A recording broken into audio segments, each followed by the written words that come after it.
Как кыргызский куб данных может содействовать развитию Кыргызстана?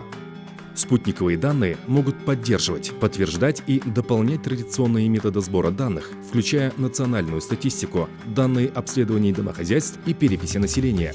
Австралия, Мексика, Швейцария, Танзания и несколько других стран уже используют открытый куб данных для интеграции спутниковых данных в свою национальную политику. Сибириус продвигает Кыргызстан, чтобы он вошел в десятку стран, имеющих открытый доступ к спутниковым данным.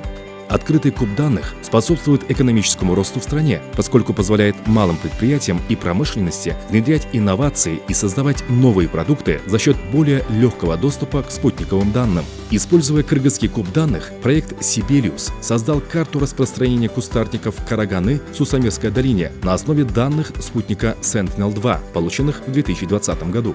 Анализ снимков на кадастрофическом материале показывает, на какой территории карагана увеличилась и где уменьшилась. С помощью космических снимков и визуальных сравнений можно четко оценить масштабы и ущерб от проблемы. Спутниковое наблюдение особенно полезно для проектов по изменению климата, нацеленных на лесное хозяйство, пастбище, гидрологию, мониторинг стихийных бедствий, гидроэнергетику и состояние ледников.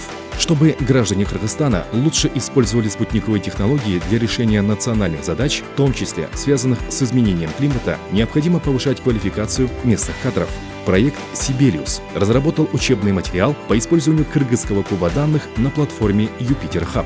В учебном материале представлен алгоритм получения доступа и интегрирования спутниковых снимков. Сибириус – инновационное управление пастбищами в Кыргызстане.